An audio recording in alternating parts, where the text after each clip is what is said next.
A very good evening. From stories around the world to stories here at home, this is the National News broadcast. I'm Vidushni Sadish Kumar. A very good evening indeed. I'm Charita Vinipurarachi, and now let's move on to the headlines for tonight's news. Quarantine curfew extended up to 21st Tuesday. More than 10 million in the country receive both COVID vaccine doses. The Prime Minister leaves to Italy to make the inaugural address of Inter-Religious and Cultural Summit. Minister Bandula Gunawardena says that an import tax or an import ban has not been imposed on 623 categories of goods. On to our local stories in detail. The government has decided to extend the quarantine curfew until 4 a.m. on 21st Tuesday.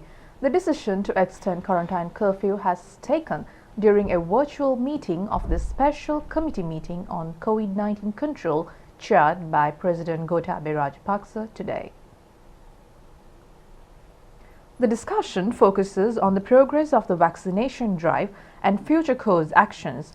Dr. Prasanna Gunasena said that the required 120,000 doses of the Sputnik V vaccine to administer the second dose will be received within next week. Health officials pointed out that a high percentage of COVID-19 related deaths are reported among the people over 60 years age, and most of them had not been vaccinated. Therefore, the President emphasized the need to continue implementation of the mobile vaccination program in order to provide vaccines to those over 60 years of age and unable to come to the vaccination center, and for those who are suffering from various diseases. The President said that those who are reluctant to get the vaccine should be encouraged to get the vaccine. It was decided to keep all the economic centers in the country since vegetable farmers have been severely affected due to the inability to release their produce to the market daily. The impact on nearly 700,000 children not receiving their primary education as a result of school closures in 2020 and 2021, and the impact on a similar number of children who lost their early childhood education were discussed in detail at the meeting. A technical committee comprising of health and education officials was entrusted to make expeditious recommendation on reopening of 3,000 schools with less than 100 students situated in rural areas first.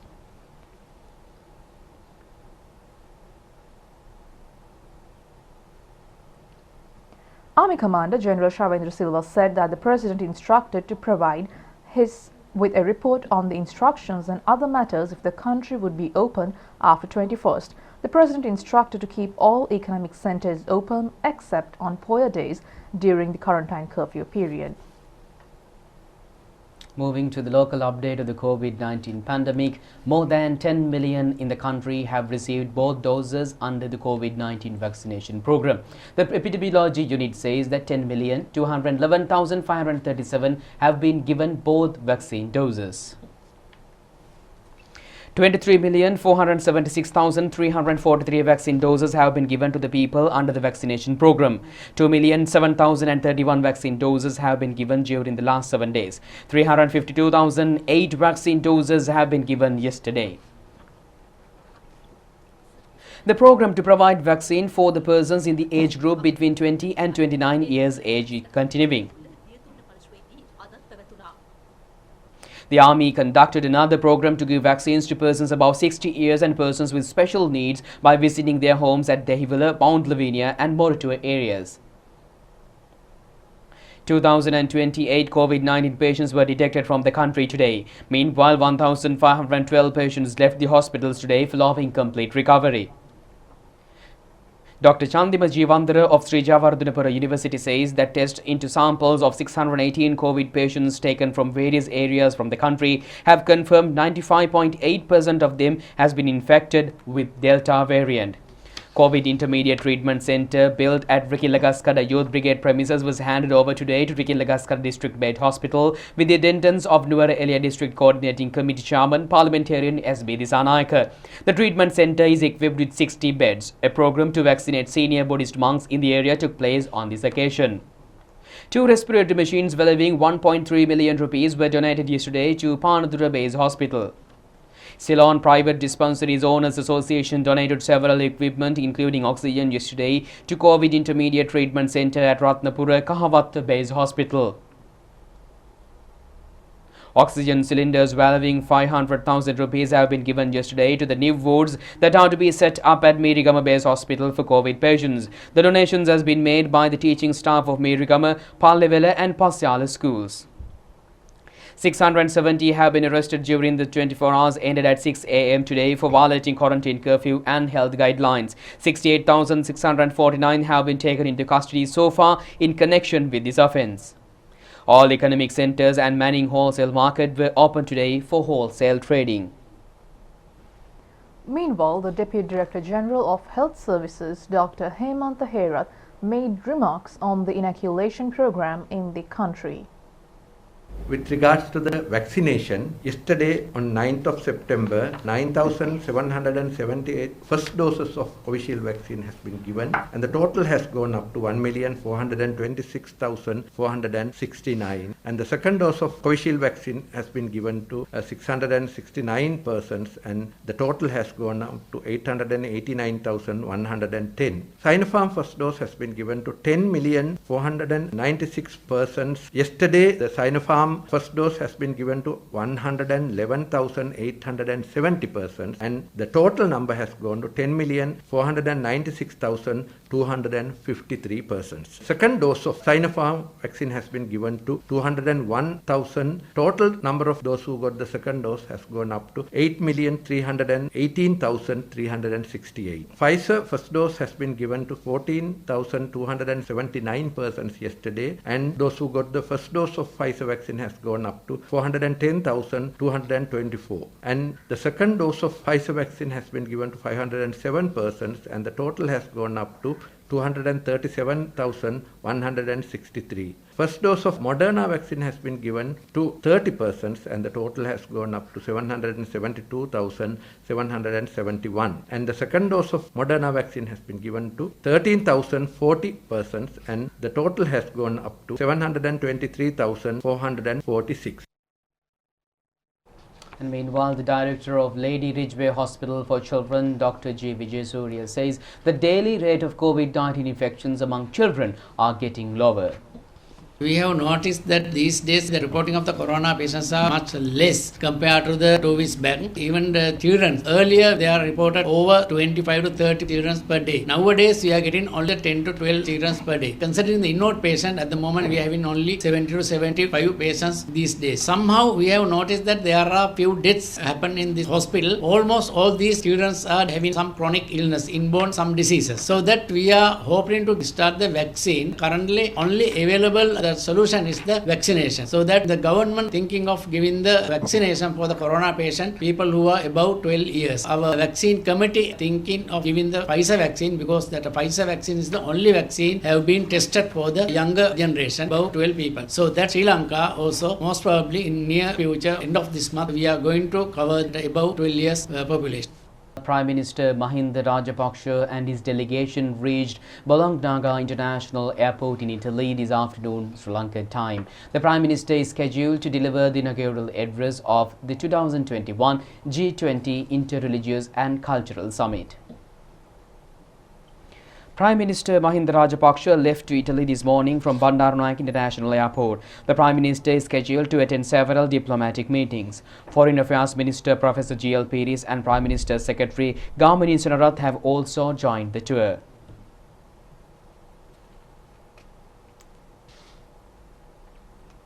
The Presidential Secretariat says that President Gotabaya Rajapaksa will attend the 76th UN General Assembly sessions, which will commence on 21st in New York.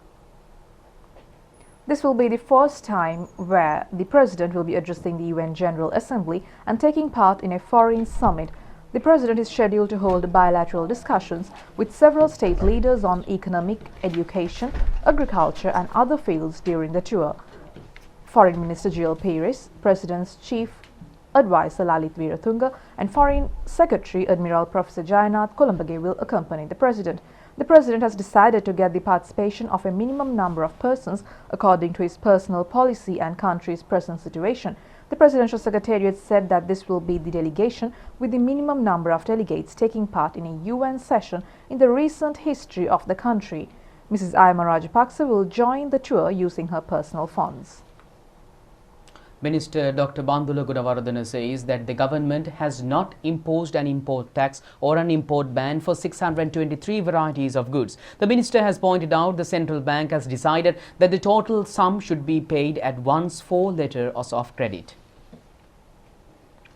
Minister Dr. Bandula Gunawardena said that the country is facing a huge foreign exchange crisis due to the management policy of the previous government, Easter Sunday attack and COVID-19. The Monetary Board of the Central Bank has issued a tool to control debt. Importation of air conditioners, fans, fridges, freezers, sunglasses and other goods has not been banned. The tax policy has also not been paid. Therefore, it will not prevent importation of those goods and it will not increase price of those goods. There are two tools used by Central Bank to control debt. They are quantity and quality debt control tools. The letter of credit will be issued for those 623 goods by depositing the total value of the letter at once. Steps have been taken to reduce pressure on the balance of payment and to protect the value of the rupee. The group of people who has illegally opened a sugar storage facility sealed by the Consumer Affairs Authority and selling the sugar was arrested yesterday in Kadawatha. The raid was conducted following information received by Police Special Task Force and Consumer Affairs Authority.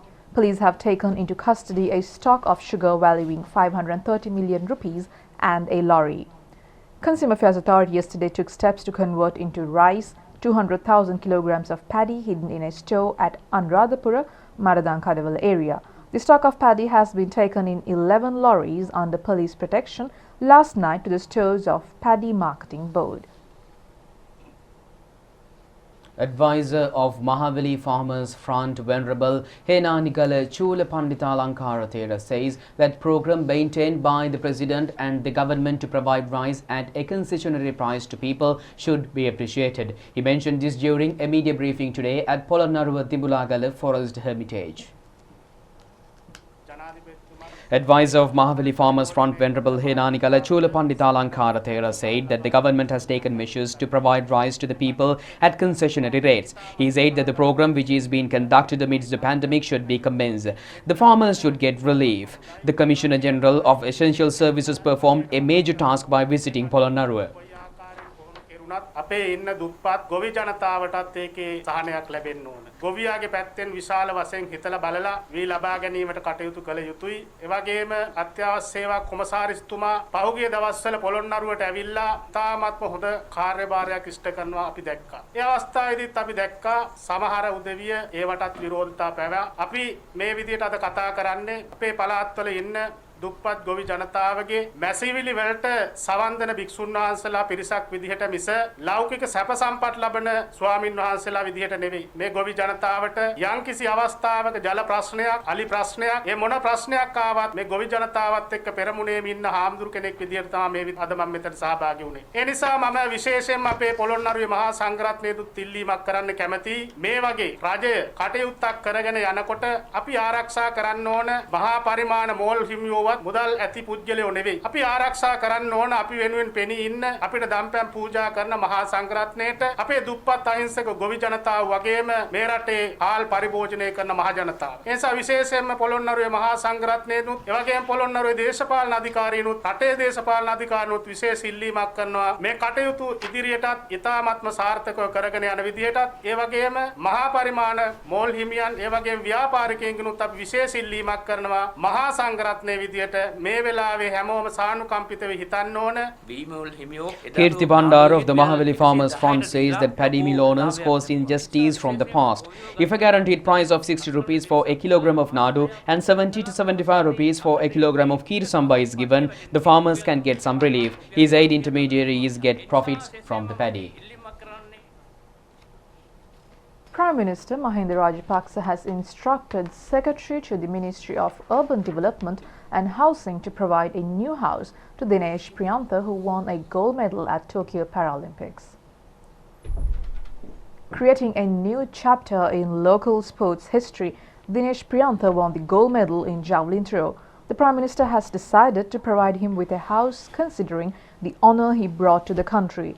The Ministry Secretary has already instructed the Chairman of the Urban Development Authority to identify a suitable housing project and to make preparations to provide a house to Dinesh Priyantha.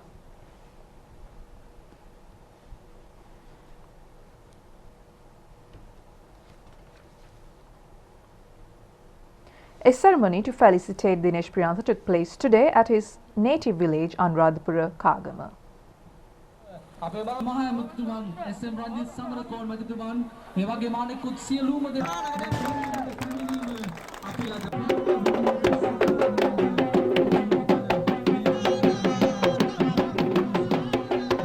A large group of people in the area, including the Mahasangha, were present to receive Dinesh Priyantha. The ceremony was held under the patronage of Minister S.M. Chandrasena and former North Central Chief Minister Ranjit Samarakon. Minister S.M. Chandrasena said that Dinesh Priyantha will be gifted with a land closer to the Anuradhapura town. After the ceremony, Dinesh Priyantha left to his home with his family and relatives. Samthi Dulan, who won the bronze medal at Paralympics, arrived at his native village Wadua yesterday. Samthi Dulan, who had arrived in a special motorcade from Colombo to Kalutara, received the blessings of Kalutara Bodhi. Thereafter, he went to his home amid felicitations from the people.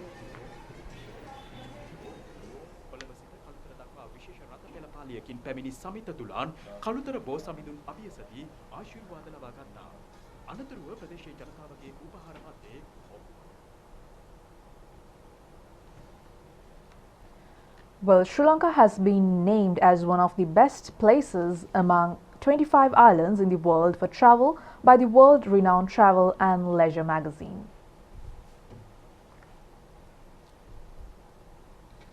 The newest issue of the US Travel and Leisure magazine has categorized the world's most attractive tourist destinations, and island nations categorization is among them.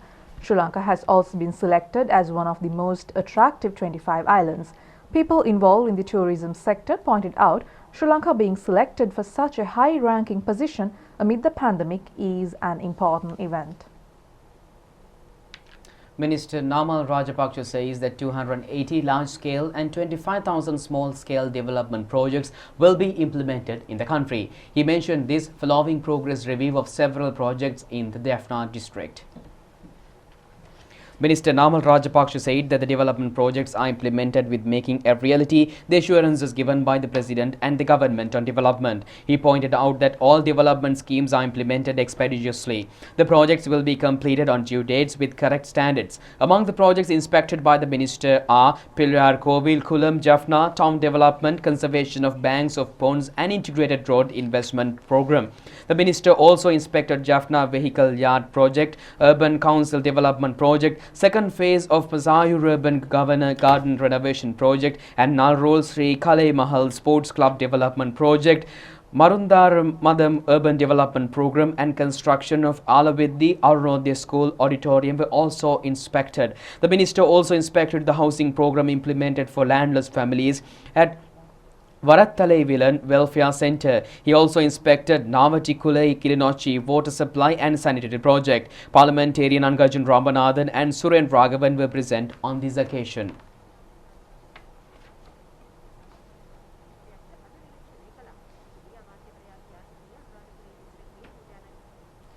Central Bank Governor Professor W. Lakshman announced his retirement today during a Zoom media briefing.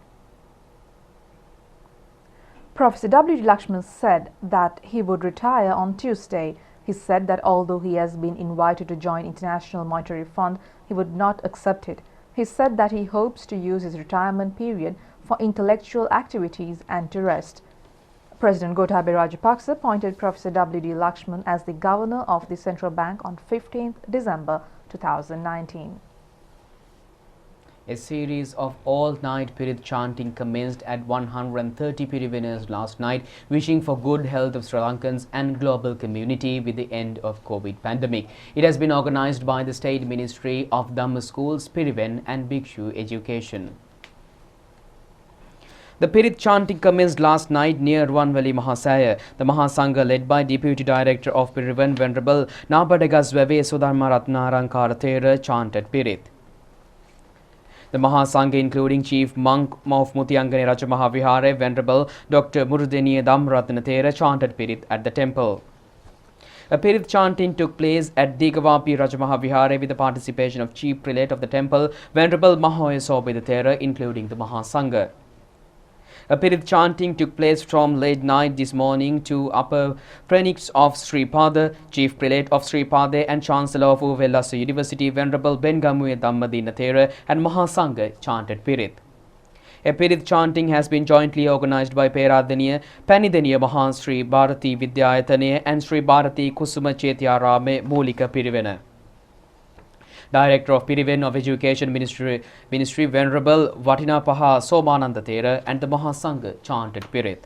An all-night Pirit chanting took place at Nathandiya Varahena Vidyaratnara Pirivena.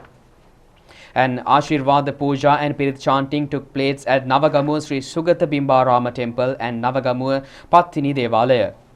An all-night Pirit chanting has been organised at Ratnapura Muagama Sri Vishuddharama Pirivena as well. All-night Pirit chantings took place as Kamarupitiya, Ilangoda Historic Temple, Kurunagala, Vanduragala Sri Sunararama Historic Temple, Vaunia, Madhukanda Historic Sri Dalada Temple and Mulathu Valioe Sri Dharma Parinitarama Temple.